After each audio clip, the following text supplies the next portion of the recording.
Russia hadn't always been communist. Previous to 1917, it followed an autocratic system ruled by a Tsar. This is how Russia turned communist in just 1 year.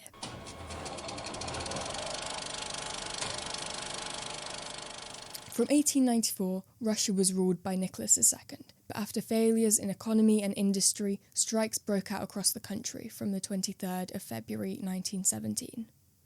The strikes lasted for 3 days and saw thousands of workers taking to the streets for these demonstrations.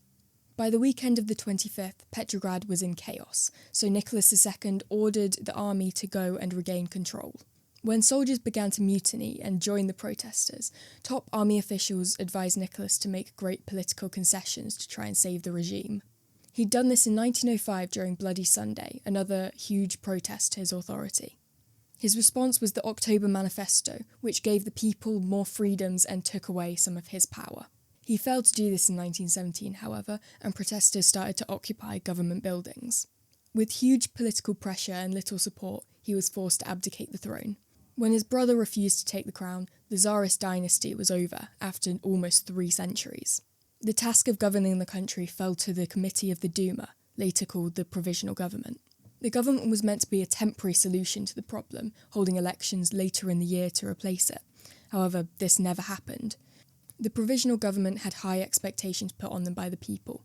They wanted huge reforms to improve their quality of life. The first of these were the peasants, who wanted land reform as they hated the privately owned land structure and wanted land redistribution. This had been an issue since Nicholas's grandfather Alexander II enacted the Emancipation Edict, which freed all the serfs from slavery and gave them inadequate small portions of land that they had worked on. The provisional government had set up committees to try and deal with these issues, but nothing ever came of them, which created unrest in the rural areas.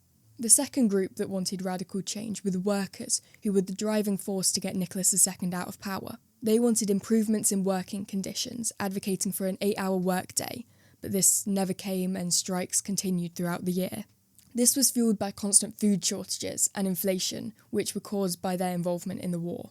In April, the communist Bolshevik Lenin returned to Petrograd and made multiple speeches outlining his party's aims, stating that the February Revolution wasn't a proper class-based revolution and that they had to overthrow the provisional government. He set out his policies in what then became known as the April Thesis, including phrases like peace, land and bread, and all power to the Soviets.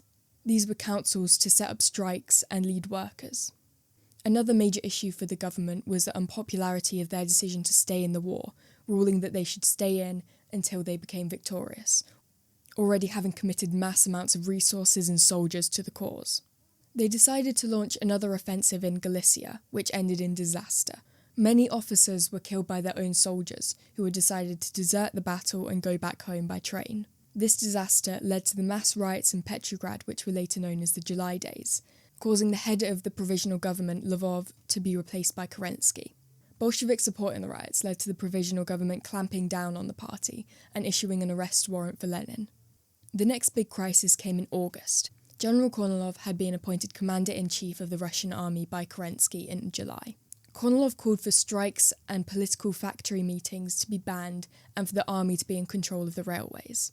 In August, he claimed that the Soviets were going to overthrow the provisional government and said that he would send his loyal troops to Petrograd to stop them. He claimed he had Kerensky's permission to do this, but Kerensky denied this.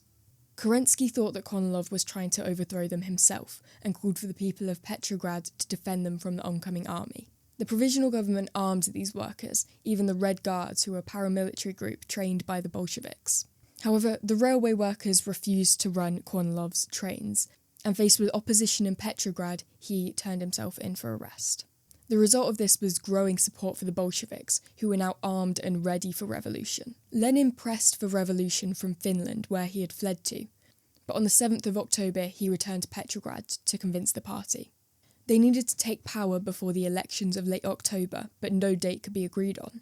It would be Kerensky's actions that would push them into revolution, however, when he ordered for the disbanding of Bolshevik newspapers and the arrest of leading Bolshevik party members. They acted on the 24th of October, 1917. The revolution took place from the 25th to the 27th of October, and was organised by Lenin and Trotsky, who was head of the Military Revolutionary Committee. The Bolshevik Red Guards, along with sailors and workers, managed to obtain strategic positions across Petrograd. There was little resistance from the provisional government, with the Bolsheviks just walking into the Winter Palace, where Kerensky had fled from already. The Bolsheviks announced that they had seized power with the Congress of Soviets, with Lenin as the chairman. But why was it so easy for the Bolsheviks to overthrow the provisional government? Simply put, the provisional government was just that unpopular that most of the citizens of Petrograd were very welcoming to a pro-workers Bolshevik party. On top of this, ending the war, land reform, and transferring all power to the Soviets were genuinely very popular socialist policies with the Russians. These radical changes were what the people were looking for when the provisional government took power. So now that it was clear that they weren't going to do those things, the people were looking for someone else who would do them. From this point forward, Lenin established a Marxist form of communism in Russia, sealing its fate for the foreseeable future. If you did enjoy this video, please like and subscribe, as it really does help out my channel a lot, and leave a comment down below of what you want me to cover next.